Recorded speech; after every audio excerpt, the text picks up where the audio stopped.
Good morning बच्चों। जैसा कि आपको याद ही होगा, हमने अपनी लास्ट क्लास में हिंदी व्याकरण के अंतर्गत लेसन नंबर 2 हिंदी के वर्ण पढ़ा था, जिसके अंतर्गत हमने यह जाना था कि वर्ण किसे कहते हैं, वर्णमाला किसे कहते हैं, स्वर किसे कहते हैं, अयोग व व्यंजन, व्यंजन के अंतर्गत स्पर्शी व्यंजन किसे कहते हैं, क वर्ग, च वर्ग, ट वर्ग, त वर्ग और प वर्ग पढ़ा था।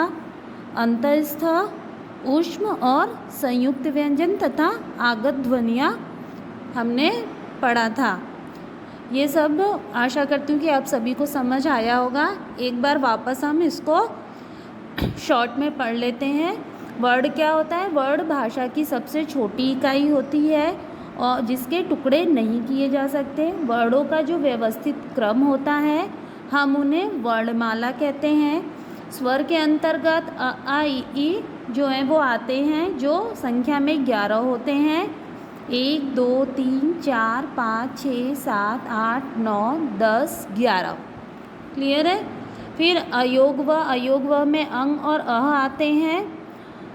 अयोग व का अर्थ क्या होता है कि जो ना तो स्वर के अंतर्गत आते हैं, ना ही व्यंजन के अंतर्गत। हिंदी वर्णमाला में 5 वर्ग होते हैं, क से लेके प तक, यानी जो व्यंजन होते हैं।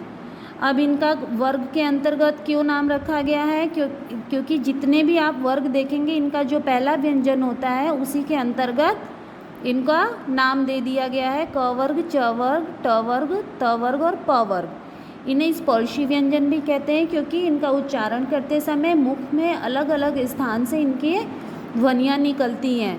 क वर्ग जो होता है वो कंठ से निकलता है। च वर्ग जो होता है वह तालु को छूते हुए निकलता है। ट वर्ग जो होता है वो मुर्दा, यानी हमारी जीभ जो है वो मुड़ती है तरफ। त वर्ग के अंतर्गत जितने भी व्यंजन आते हैं वो दांतों को स्पर्श करते हुए आते हैं। और प वर्ग के अंतर्गत होठ को। अंतस्थ मतलब मुंह के अंदर ही रह जाते हैं। ऊष्म व्यंजन यानी उनको बोलते समय मुख से हवा या ऊष्मा बाहर की तरफ आती है। संयुक्त व्यंजन क्या होते हैं? संयुक्त व्यंजन वह व्यंजन होते हैं जिसमें एक आधा व्यंजन तथा दूसरा पूर्ण व्यंजन मिलकर एक नए व्यंजन का निर्माण करते हैं, जैसे क्ष, त्र, ज्ञ और श्र। नेक्स्ट है आगत ध्वनियाँ। आगत ध्वनियाँ वह होती हैं जो दूसरी भाषाओं से हिंदी में ली गई हैं, चाहे उर्दू, फारसी, अंग्रेजी।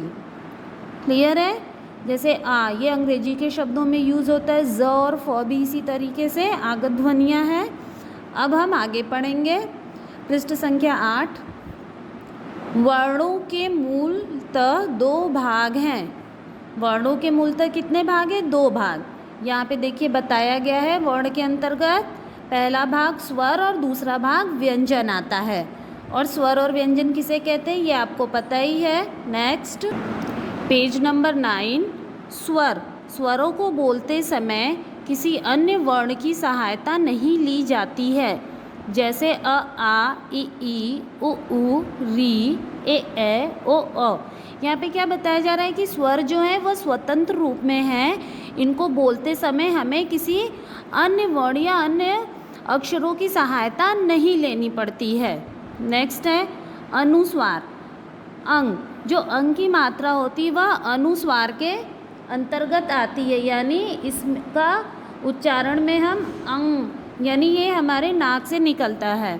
और दूसरा है अनुनासिक। अनुनासिक के अंतर्गत चंद्र बिंदु आते हैं। चंद्र बिंदु यानी अनुनासिक का उच्चारण करते समय हवा जो है हमारे मुख और हमारे नाक दोनों से बाहर की तरफ निकलती है, जैसे चांद। ठीक है?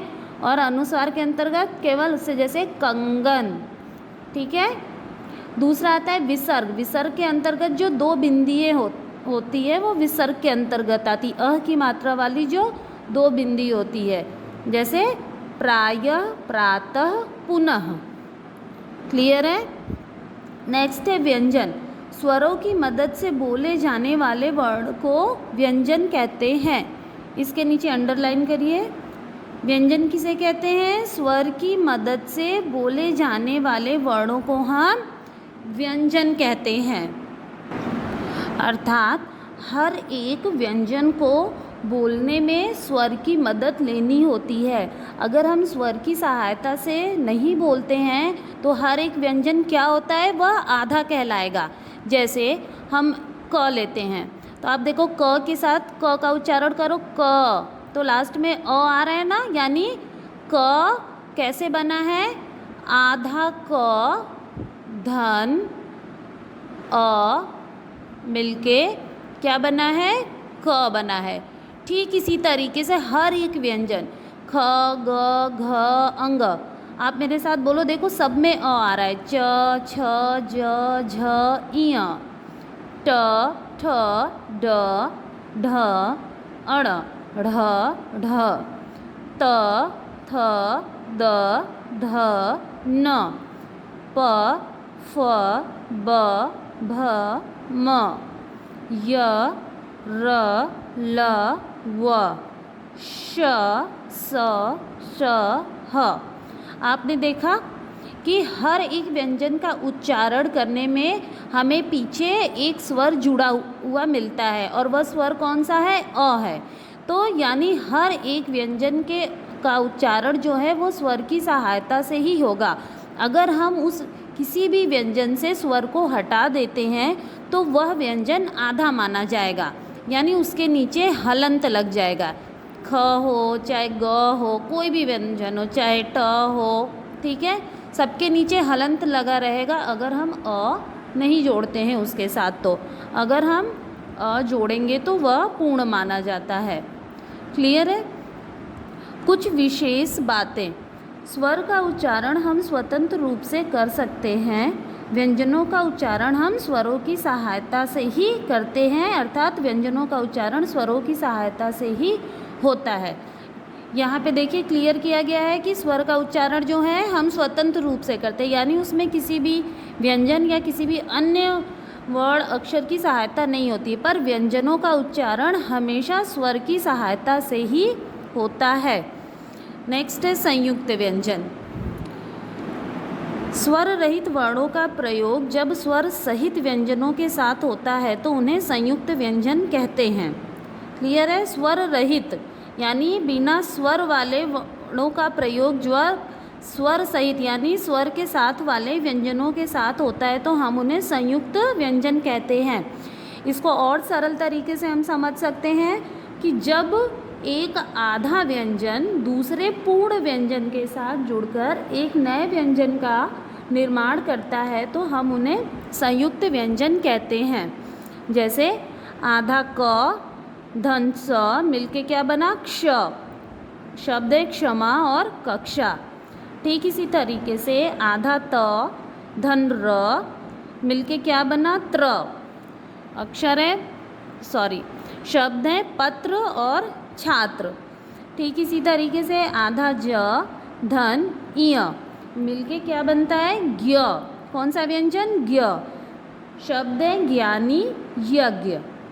ठीक इसी तरीके से आधा श धन पूरा र यानी र, ये मिलके एक नया व्यंजन क्या बनाते हैं, श्र। जैसे श्री और श्रीमान दो शब्द यहाँ पे दिए गए हैं, यानी कितने संयुक्त व्यंजन हैं, 4, छ त्र ज्ञ और श्र।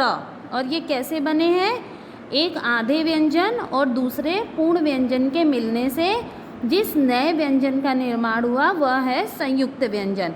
और वो व्यंजन कौन कौन से हैं, क्ष त्र ज्ञ और श्र। नेक्स्ट है र के विविध आयाम। आयाम का अर्थ होता है रूप, यानी र के विभिन्न रूप। पहला क्या लिखा है, आधा र धन अ मिलके क्या बना, पूरा र, जैसे रथ, रमेश, रमा और भारत। नेक्स्ट है आधा र धन अ, ये भी पूरा र होता है, परंतु ये कैसे होता है, नीचे दिख रहे हैं एक तिरछी रेखा, प्रदेश, प्रकार, समुद्र, व्रत। तीसरा है आधा र धन अ, ये भी पूरा र, ये उल्टा वी के आकार का है, जैसे राष्ट्र, ट्राम, ड्रामा, ड्रग।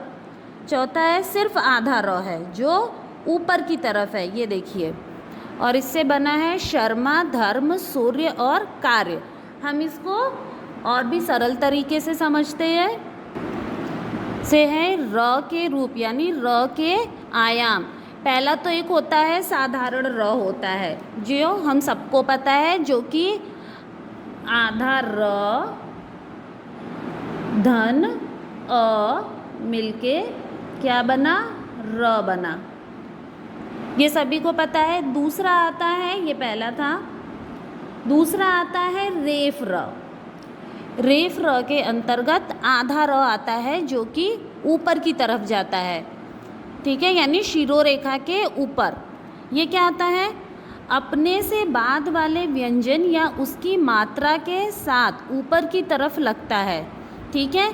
जैसे एक शब्द मैंने लिया कर्म। कर्म को अगर हम तोड़ के लिखते हैं तो क धन आधा र धन म। फिर जब हम इसको जोड़ के लिखेंगे तो ये क तो हमने लिखा और र कहाँ गया, अपने से बाद वाले व्यंजन यानी म के ठीक ऊपर चला गया, कर्म। तो रेफ र समझ आया। रेफ र के अंतर्गत कौन सा रेफ र आता है, जो अपने से बाद वाले व्यंजन के ठीक ऊपर सी के आकार में लगता है। अपने से बाद वाले व्यंजन के ठीक ऊपर या उसकी मात्रा के साथ लगता है। तीसरा आता है पदेन र। पदेन र के अंतर्गत बुक में बताए गए दो र, एक ये तिरछी रेखा और दूसरा उल्टा वी। इसके अंतर्गत क्या होता है, र जो होता है वो पूर्ण होता है तथा इसके आगे वाला व्यंजन जो होता है वह आधा होता है। ध्यान दीजिएगा, र पूर्ण होता है यानी र आधा नहीं होता है, र पूरा होता है, परंतु इसके आगे वाला जो व्यंजन होता है वह आधा होता है।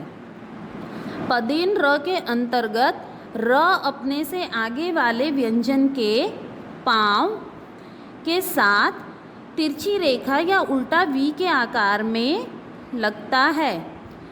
कैसे, जैसे खड़ी पाई वाले व्यंजनों के साथ ये तिरछी रेखा में लगेगा, क ग घ च फ प।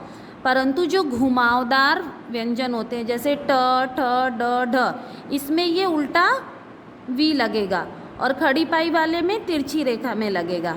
जैसे हम शब्द लें क्रम।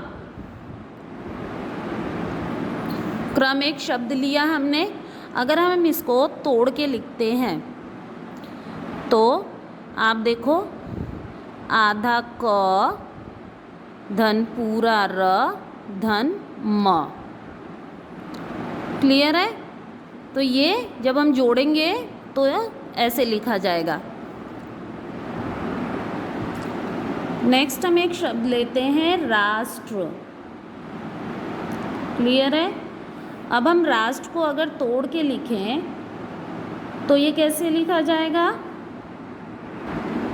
जैसे रा धन आधा श है ना, धन आधा ट धन पूरा र। जब हम इसको जोड़ के लिखते हैं तो ये आ जाएगा राष्ट्र।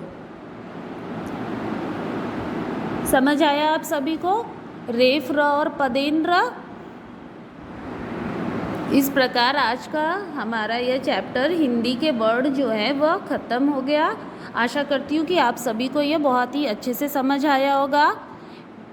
अब नेक्स्ट पेज नंबर 10,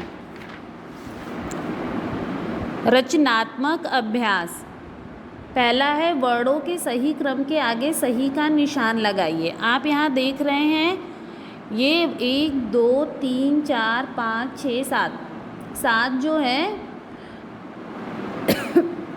लाइनें दी हुई हैं जिसमें वर्ड जो है वो आगे पीछे लिखे हुए हैं। इनमें से जो वर्ड सही हैं, हर एक लाइन के अंतर्गत 4 वर्डों का समूह दिया हुआ है जिनमें वर्ड आगे पीछे लिखे हुए हैं। तो जो वर्ड बिल्कुल सही यानी क्रमबद्ध रूप में होगा आपको उसके आगे सही का निशान लगाना है।